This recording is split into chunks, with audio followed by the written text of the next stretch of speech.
यही गलती है हमारी। हम मंदिर में जाकर क्या करते हैं? हम मंदिर में जाकर करते क्या? एक लोटा जल हम चढ़ा रहे हैं, और पहले भी कथा में कहा तुम्हारा पूरा एक लोटा जल शंकर जी को चढ़ना चाहिए, क्योंकि दुनिया के कई लोग कहते हैं कि हम जल चढ़ा रहे हैं, इतने दिन हो गए जल चढ़ाते, इतने दिन हो गए जल चढ़ाते, इतने दिन हो गए जल चढ़ाते, शंकर जी हमारी नहीं सुन रहा है, शिव जी हमारी नहीं सुन रहा है, पड़ोसी की सुन ली, तुम्हारी क्यों नहीं सुनी? उसका कारण यह है कि तुम्हारा एक लोटा जल शंकर जी को नहीं चढ़ रहा है, तुम्हारी दृष्टि में अभी भी भेद है। इसलिए आप लोगों से कहा था कि ये शिवलिंग, ये जलाधारी, ये जल बहने का स्थान, जिस पे शिवलिंग रखा है वो पार्वती जी का हस्त कमल है। जहां से पानी बहता है वहां राइट में गणेश जी, लेफ्ट में कार्तिकेय जी, बीच में अशोक सुंदरी। शिवलिंग के ऊपर जो बूंद बूंद पानी टपक रहा है वह शंकर जी की 5 लड़कियां, जया, विषहरा, शामली बारी, दौतली। शिव जी का पूरा परिवार जब एक ही जगह पर है तो तुम्हें जल कहां चढ़ाना चाहिए? शंकर के शिवलिंग पर। अब तुम जल चढ़ाने जाते हो तो वहां पर भी जाकर विचार करते हो कि जल लेकर पोची लोटा भर के शंकर जी को चढ़ा दिया, फिर पास में गणेश जी बैठे थे उनको चढ़ा दिया, पार्वती जी बैठी थी उनको चढ़ा दिया, नंदी बैठा था उनको चढ़ा दिया, फिर कार्तिकेय बैठे थे उनको चढ़ा दिया। अब सियोर वाला बाबा बोला कि एक लोटा जल सारी समस्या का हल। ईमानदारी से बोलो, शंकर को पूरा एक लोटा चढ़ाइए कब?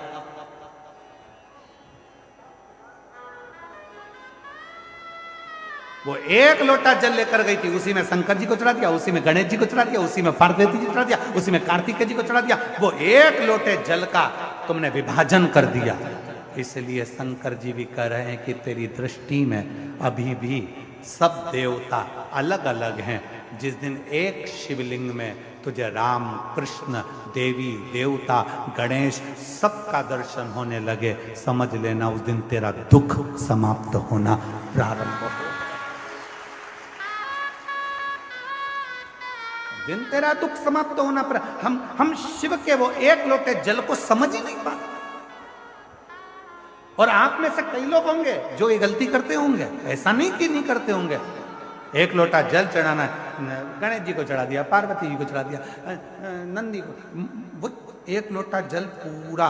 जब हमारे यहाँ शंकर जी के मंदिर में टूटा हुआ नारियल नहीं चढ़ता, शिव जी के मंदिर में टूटा हुआ चावल का दाना नहीं चढ़ता, शिव जी के मंदिर में टूटी हुई सामग्री नहीं चढ़ती,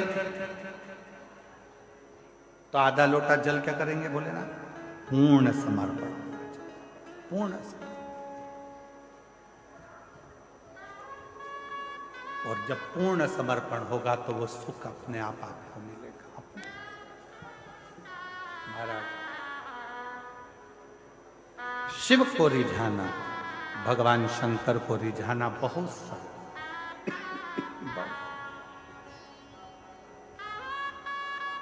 शिव को रिझाने में देरी नहीं होती। शंकर को जैसे ही जल चढ़ाया वैसे ही भोलेनाथ प्रसन्न होना प्रारंभ कर देते।